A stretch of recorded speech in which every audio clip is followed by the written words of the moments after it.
रिश्तों के मायने अब कितने बदल गए, तब थे कितने सुलझे अब कितने उलझ गए। नमस्कार, मैं अनामिका आपके सामने फिर से उपस्थित हूँ अपनी एक नई कविता, एक नया भाव लेकर। कविता का शीर्षक है रिश्तों के मायने। रिश्ता शब्द जिसमें कि कितनी आत्मीयता और प्यार झलकता है। रिश्ता शब्द जो कि एक व्यक्ति को दूसरे व्यक्ति से जोड़ता है। रिश्ता शब्द जो कि एक परिवार को दूसरे परिवार से जोड़ता है। ऐसा नहीं है कि अभी रिश्ते निभाए नहीं जाते, लेकिन उनको निभाने का तरीका थोड़ा सा बदल गया है। पहले आपको याद होगा कि हमारे घर में जब मेहमान आते थे तो हम लोग इतना खुश हो जाते थे कि पूरे मोहल्ले में नाच नाच के गा गा के सुनाते थे कि हमारे घर हमारे दादाजी आ रहे हैं, हमारी नानी आ रही हैं, हमारी दीदी आ रही हैं। ऐसा कहे हम पूरे मोहल्ले में नाच नाच के गा गा के ये बात फैलाते थे। घर में यदि बेड्स की कमी भी हो तो एक ही बेड पर 3-4 लोग एडजस्ट हो जाते थे।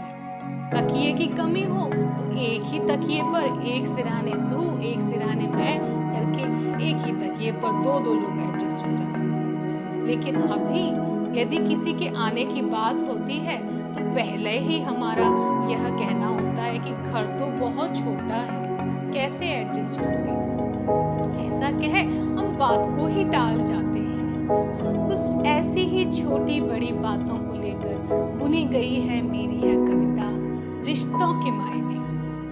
रिश्तों के मायने अब कितने बदल गए, तब थे कितने सुलझे अब कितने उलझ गए। दादी नानी की कहानियों को सुनकर ही सो जाते थे।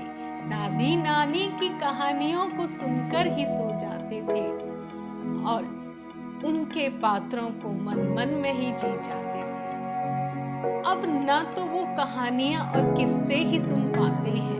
अब ना तो वो कहानियां और किस्से ही सुन पाते हैं। दादी नानी से मिलने को आंखें तरस जाती हैं, आंखें तरस जाती हैं। रिश्तों के मायने अब कितने बदल गए, तब थे कितने सुलझे अब कितने उलझ गए।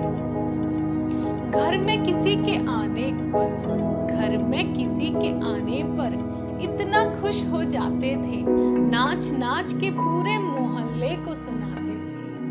अब तो किसी के आने पर मुंह बन जाता है। अब तो किसी के आने पर मुंह बन जाता है।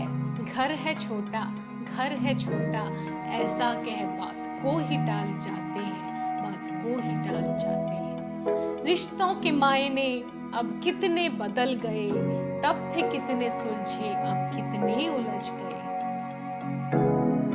तीज त्योहारों पर बंठन के अपने रिश्तेदारों के घर जाते थे, खूब मिठाइयाँ खाते थे और उत्सव मनाते थे। अब तो बंद कमरे में व्हाट्सएप करके ही खुश हो जाते हैं और इस तरह से अपना कर्तव्य निभाते हैं।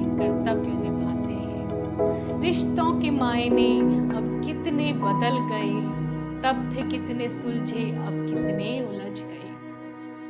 काकी नानी की डांटों को सर झुकाकर सह जाते थे। वह है बड़ी, ऐसा सोच उनको सहन कर जाते थे। अब तो किसी के डांटने को ईगो सेंटिमेंट से जोड़ जाते हैं। अब तो किसी के डांटने को ईगो सेंटिमेंट से जोड़ जाते हैं और लड़ के भी अपनी बात ही मनवाते हैं। रिश्तों के मायने अब कितने बदल गए, तब थे कितने सुलझे अब कितने उलझ गए। तो अंतिम पंक्तियां, यदि रिश्ते निभाने हैं तो परफेक्शन को नहीं, एक्सेप्टेंस को समझिए। रिश्ते निभाने हैं तो माँ और बेटे के संबंध को परखकर समझिए।